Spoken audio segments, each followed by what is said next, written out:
अब इस पे लोग बहसें कर रहे हैं कि अम्मार इब्न यासिर यानी अली माविया के झगड़े में मुनाफिकीन का जिक्र कर रहा है तो वही माविया पे मुनाफिकत का फतवा लगा रहे हैं। मैं समझता हूँ कि ये ज्यादती है। जब तक बिल्कुल क्लियर कट कोई बात ना हो, अगर अम्मार को खुद नाम नहीं पता थे, तो खुद क्या अम्मार हुज़ैफा को पता है, अगर कोई खास बात बताई हुज़ैफा को बताई, बाकी पूरी उम्मत को जो बताया वो बताया। हुज़ैफा की शहादत भी हुई थी गालिबन, इन जंगों में हुई है कहीं? नहीं, हज़रत हुज़ैफा काश जिंदा रहते। हज़रत हुज़ैफा तो हज़रत अली की खिलाफत से कुछ दिन पहले ही फौत हो गए थे। बारह अपने बेटे को नसीहत करके गए कि बेटा अली के साथ रहना, क्योंकि राज़दार रसूल थे ना, उनको पता था। कहते सही मुस्लिम में बड़ी खतरनाक एक रवायत, ये ऐसे बात शुरू हुई है। अब कहते हैं कि जी वो अम्मार बिन यासिर अली माविया के झगड़े में मुनाफिकीन का जिक्र कर रहे हैं, तो वो माविया की मुनाफिकत का फतवा लगा।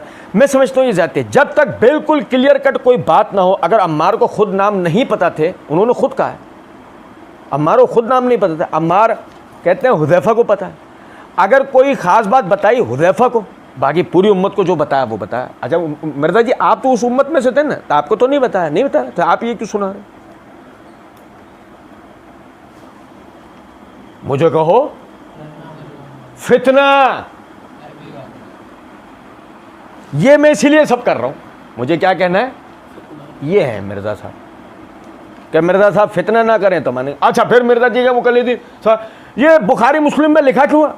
अबे अंधे बहरे लंगड़े लूलों, तुम्हें बता भी तो रहे, वो लिखा जिस तरह का तुम्हारा बाबा उसको पढ़ के सुना नहीं रहा।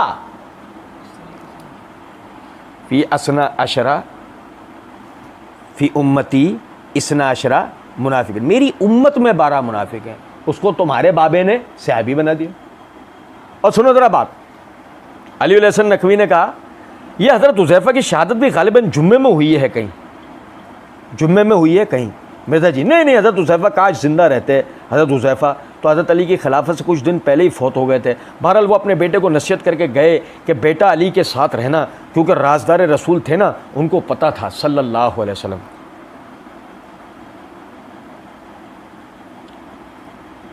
मिर्ज़ा जी से को, मिर्ज़ा जी हाँ समझें, हुज़ैफा बिन यमान रज़ियल्लाहु अन्हु का मकाम मर्तबा बहुत बड़ा, और हुज़ैफा बिन यमान रज़ियल्लाहु अन्हु से कई गुना बड़ा मकाम मर्तबा अमीरुल मोमिनीन सैयदना अली बिन अबी तालिब रज़ियल्लाहु तआला अन्हु का।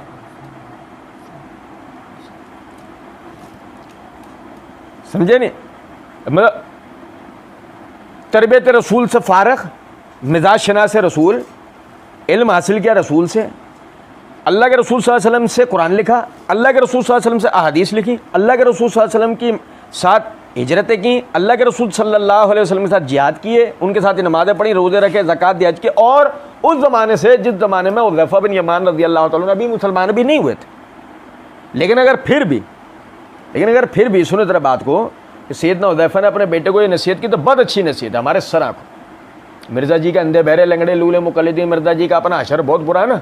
सुनो जरा बात, हम बात करते हैं क्या मिर्ज़ा जी की धोखेबाजियाँ यहाँ करने के लिए कि मिर्ज़ा क्या धोखा दे रहा है हमें, कहते हैं नाज भी तुम वो बनु मैया की वकालत कर रहे हो, बेशर्मो बेगैर, तो तुम्हारे बाबे की गिच्ची पकड़ने, बनु मैया की वकालत तो बहुत दूर की चीज़ है। सुनो जरा बात को, कहते हैं कि जो वो नसीहत करके बेटा अली के साथ रहना, ये नसीहत करके गए, ये नसीहत मिर्ज़ा के सामने कर रहे थे, मिर्ज़ा वहाँ बैठा हुआ था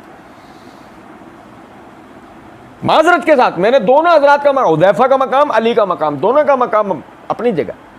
हुज़ैफा ने अपने बेटे को बिल्कुल सही नसीहत की, अली के साथ ही हक है, अपनी जगह बात है सारी। लेकिन आप समझे जरा बात, ये अल्फाज जो वसीयत के हैं ये कहाँ है?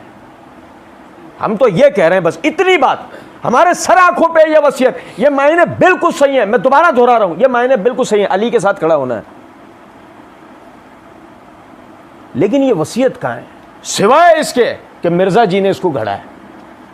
अगर मिर्ज़ा जी और मिर्ज़ा जी के अंधे बहरे लंगड़े लूले मुकल्लिद इसकी सनद सही लाके हमें नहीं देते, सनद सही से ये वसीयत निकाल कर नहीं देते, तो इसमें दो राय नहीं है, इसको किसने घड़ा है? अलगर्ज अर्ज करने का मकसद सिर्फ इतना है, मैं अंदाज़े बयां गर शोख नहीं मेरा, शायद कि तेरे दिल में उतर जाए मेरी बात। ये समझें कि मेरे बयान की सख्ती या अंदाज के ऊपर ना जाए। मैं जो आपको तवज्जो दिला रहा हूँ कि मिर्ज़ा की अय्यारी, मक्कारी और धोखेबाजी को समझें। अल्लाह रब्बुल इज़्ज़त समझना और अमल करने की तौफीक दे। वमा अलैना इल्लल बलाग।